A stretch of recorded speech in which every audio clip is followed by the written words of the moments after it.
Good morning. Yesterday we looked at a beautiful passage in Psalm 17. It's a prayer of righteousness. It is a prayer from the foundation of God's grace. And what David says here in Psalm 17 from verse 6, he says, I call on you, God, for you will answer me. Turn your ear to me and hear my prayer. And this is how he prays. This is the foundation of his prayer. He says, show me the wonders of your great love. You save by your right hand those who take refuge in you from their foes. Now listen to what he says here and listen to the heart from where he prays. He says, keep me as the apple of your eye. So whenever you enter into the throne of God's grace, whenever you come to God's throne, come the way David came. He says, well, I'm not here because of my own works. I'm not here because of my own righteousness. I'm not standing here trying to defend myself by my own lips. What I am doing is I'm coming to someone that sees me as the apple of his own eye. That hides me in the shadow of his wings, that keeps me close to his heart, which protects me from the wicked that wants to destroy me. Now, I want to talk a little bit about staying in the gospel of God's grace, staying in the place where we say, well, it's only by the love of God, and the situation where you can find yourself in, and to what extent you can rest in the love of God. You know, many times when we think, well, we're just resting in the love of God, that is sometimes easy when we come to a place where everything is calm and good. But when the storm is raging, and when the enemy is out there, or when you find difficulty in your own life, it's as if we are so much tempted to sort it out by ourselves. Again, it can be likened to what happened to Jesus in the desert. I think after he came out of the baptismal water, and a voice came from heaven and said to him, you know, this is my beloved son in whom I'm well pleased. He knew he was the apple of God's eye. Things were going well. But then he went into the desert. When he was in the desert, there was some difficult times. And that was when the temptation came to say, no, I cannot just rest in the goodness of God. I cannot just rest that I'm the apple of his eye. I need to now come with my own power and try and vindicate myself and kind of be tempted to be at a place where we start to think of God as a legalistic God, where he's saying, well, I'll be good to you, but you must now also contribute to the actions and kind of keep yourself alive, where you're not resting in the love of God. Listen to what David says in the situation where he prays here, and he's even thinking of the possibility of him dying.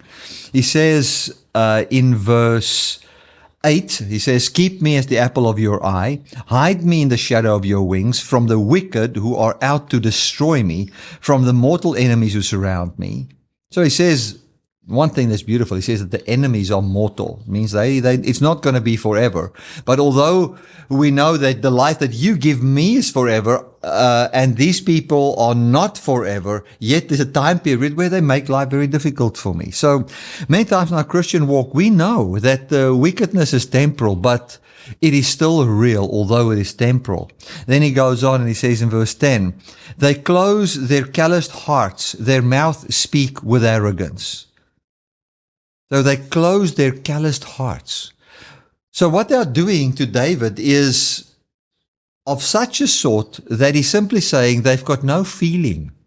There's no logic in them in what they are doing. I've been through situations like that several times in my life, and I'm sure you've also been, where there are just some wicked folk and wicked situations in the world. We can just say, even if you've never had a wicked person really trying to destroy you, the world out there doesn't have a soft heart. It's got a calloused heart. Works righteousness where you judge yourself. It's got a calloused heart. If you think of yourself and you think of what you are going through and how you many times have a calloused heart towards yourself, when you become legalistic in your mind, you cannot forgive yourself for what you've done wrong. You put yourself through difficulties from yourself. So that wickedness can sometimes be worldly way of thinking about yourself as well. Don't want to go too deep into that. It says their mouth speaks with arrogance. They tracked me down. They now surround me with eyes alert to throw me to the ground. Now, when he talks about throwing to the ground, he's thinking of being killed. So they are like a lion hungry for prey, like a fierce lion crouching in over. They want to kill David. So what is David saying? He says, I'm in a situation where I find myself, my enemies are all over me to destroy my life. I find myself that I'm in a place where the good is not seen in my life, but yet I know I'm the apple of God's eye. Yet I know that the wonders of His great love will bring freedom to me. Yet I am coming before God with clean hands, and I'm simply saying, save me because of your great love, the wonders of your love, nothing else. I'm not coming in my own ability. I'm coming resting on the fact that I am the apple of God's eye. He says to the Lord, he says, raise up, Lord, confront them, bring them down with your sword, rescue me from the wicked. By your hand save me from such people, Lord, from those who of this world rose up to take my life. May what you have stored up for the wicked fill their bellies. Then it goes on in verse 15. He says, as for me, I will be vindicated, and I will see your face. When I awake, I will be satisfied by seeing your likeness. So what David says here is, what is truly resting in verse 15 is, that even if he dies and he awakes, he knows that he will awake with the very likeness of God. He'll be raised from the dead, as what we see in Jesus. So what is the underlying victory wherein David stands? He says, I know, even if they kill me, I'll be raised up and I will stand in the full glory of God, even in my body, by the doing of God.